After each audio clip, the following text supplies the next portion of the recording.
Hey guys welcome back to brand new blog. আজকে অনেক দিন পর একবার একটা ব্লগ শুট করছি। কেন আমরা চলে এসেছি ফাইনালি আমাদের সিভিল ইঞ্জিনিয়ারিং ডিপার্টমেন্টাল পিকনিকে eco urban village which is near eco park. তো আজকে আমরা সারাদিন কি করব, কিভাবে এনজয় করব, কি খাবো, সব কিছু তোমাদের সাথে শেয়ার করব। ব্লগটা শেষ অবধি দেখো।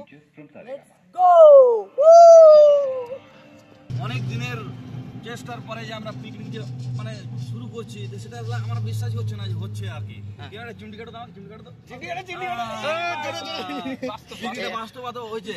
এই পিকনিকটা আমাদের মানে সিভিল ডিপার্টমেন্ট 2 বছর পর যে পিকনিকটা মানে বাস্তব করে ফেললো, সেটাই এক অবাস্তব ঘটনা।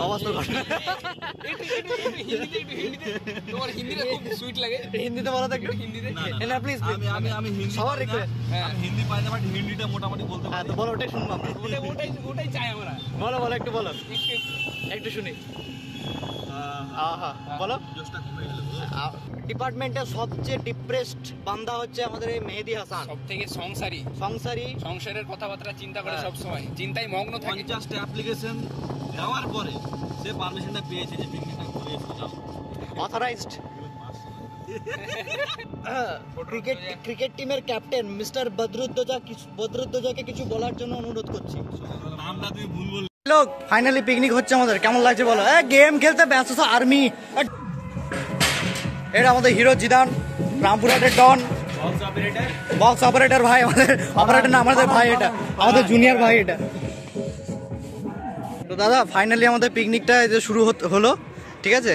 এত বছর পর, এত ক্যান্সেলেশনের পর ফাইনালি পিকনিকটা যে হচ্ছে। তো তোমাদের কিছু বক্তব্য, তোমার সম্পূর্ণ অবদানটা তোমাদের, যদিও একটাই বক্তব্য, অবদান রাখতে চাই না, বলতে চাই না যে আমরা দুজন এই পিকনিকটাকে নিয়ে যাওয়ার চেষ্টা করেছি। আজ পর্যন্ত লাইফে অন্য কোনো জিনিসে এত ডেডিকেশন দিয়ে এত চেষ্টা, বলে এত ডেডিকেশন যদি নিজেদের লাইফে থাকতো এতদিন আইপিএস অফিসার হয়ে যেতাম না। এত ডেডিকেশন নিয়ে কাজ করেছি, এত ডেডিকেশন নিয়ে যদি কোনো একটা মেয়ের পেছনে পড়ে থাকতাম তাহলে সে আজকে বউ হয়ে যেত। আর এই পিকনিকটা লাস্ট 2 বছর ধরে প্ল্যান চলছে, ফাইনালি হচ্ছে, এটা দেখে খুব ভালো লাগছে।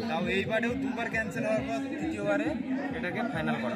অনেকে বলছে যে তোরা পিকনিক করতে পারবি না, হবে না, তাদের উদ্দেশ্যে কিছু বলতে চাও? তার মানে এরকম নেগেটিভ ছেলে মেয়ে অনেক থাকবে, তো তাদের জন্য বলার মনে হয় কিছু দরকার নেই। মানে লোক কি যেন সন্দীপ মাসের একটা কথা আছে, ক্যা কহেগা লোক সবচেয়ে বড় রোগ। তো ওদের কথাই মানে করে লাভ নেই, পাত্তা দিয়ে লাভ নেই, আমরা আমাদের মতো করে যাচ্ছি। আমরা ফাইনালি এতদূর যখন এসেছি, আমাদের ইভেন্টটা গ্র্যান্ড সাকসেস, একদম সাকসেসফুল, আমরা সবাই সাকসেসফুল।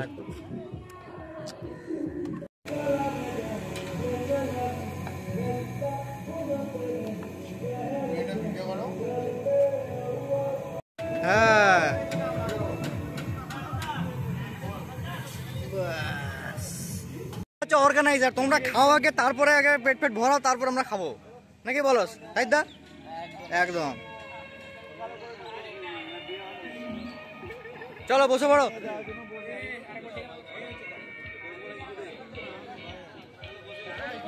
আমার দিয়ে কাজ করা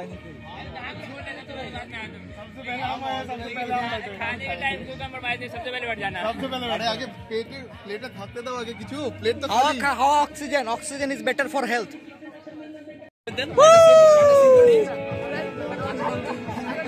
হ্যাঁ, এটা আমাদের সস্তার রাজুদা আনলিমিটেড তরকারি দিচ্ছে। এটা রাজুদার অ্যাসিস্ট্যান্ট সাজুদা। খুব ভালো হয়েছে না? অসাধারণ। এ তো আমাদের অনির্বাণকে আমরা পেয়ে গেছি। অর্গানাইজার খেতে ব্যস্ত। তো 2টো লুচি, সাথে আনলিমিটেড তরকারি, 2টো মিষ্টি। কেমন লাগছে তোমাদের? 500 টাকা মাত্র 500 টাকা। কন্টেন্টের লেগে আমাদেরকে ইউজ করছো, মানে মুখে ঢোকাও, কি করছো? এই জিদান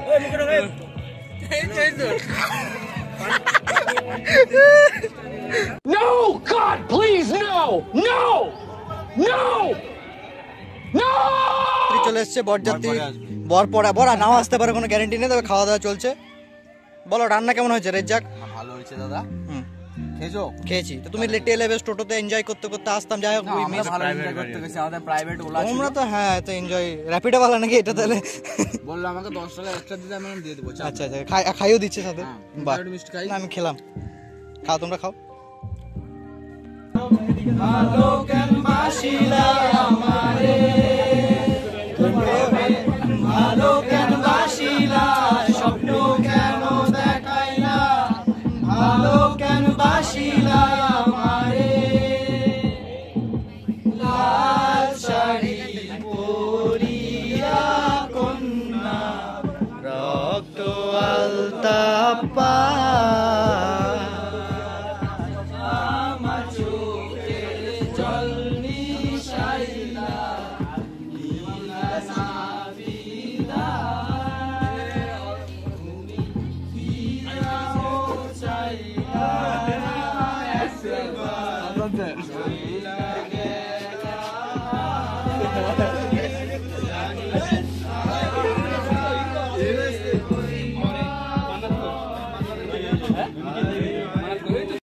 আমাদের রোজ আর আমি জানি জানি চোখে রাতে হয় রানী হারানো শব্দের খোঁজ আর নিয়ে বেঁচে থাকার গান আরে ভাবে মুখে চাদরে পরিচিত হাতে আদরে মেঝে থাক রাত পরিদের স্নান তোকে নিয়ে বাঁচিয়ে রাখার গান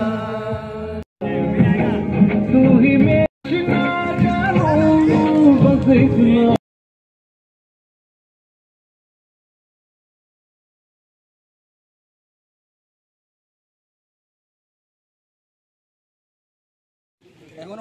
ডালওয়ালা, শুধু ডালের ডেনসিটিটা পাল্টেছে।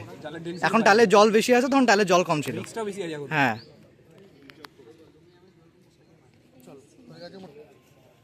হ্যাঁ, এই যে আমাদের স্যালাড দা। আর কি গাজর নিবি, পেঁয়াজ, টমেটো? বলো, পেট ভরেছে? না দাদা, ভরেনি? ও আচ্ছা, সরি। সার্ভিস খুব খারাপ। এটা হচ্ছে একদম বিদেশি মোরগের ডিম। এই দেখেন কি সুন্দর বিদেশি মোরগের ডিমের টেবিল। বলছি সার্ভিস ডিমের টেবিলটা ভালো লাগছে না? টেবিলটাই তো পেলাম। ও এই স্যালাড দাও এদিকে, দাও দেখে। মোকারম দা ফ্রাইড রাইস দিতে ব্যস্ত। মোকারম দা একটু তাকাও, একটু মিষ্টি হাসি দাও ক্যামেরাতে আমার। ইয়েস। খাওয়া দাওয়া, খেলাধুলো, গল্প গুজব ইত্যাদি নিয়ে একটা খুব সুন্দর দিন কাটালাম সমস্ত জুনিয়র, সিনিয়র এবং স্যার ম্যামরা মিলে। আগামী জীবনের আরও নতুন নতুন সব অভিজ্ঞতার অন্তরালে হয়তো চাপা পড়ে যাবে আমাদের এই ক্ষুদ্র পিকনিক, কিন্তু ভ্লগের আকারে হয়তো সেটা সারা জীবনই আমাদের মনের মধ্যে গেঁথে থেকে যাবে। অবশেষে চা আর পকোড়া দিয়ে আমরা পিকনিকের সমাপ্তি ঘোষণা করলাম এবং সাথে ছিল আমাদের সকলের মজার মজার কিছু ফটো।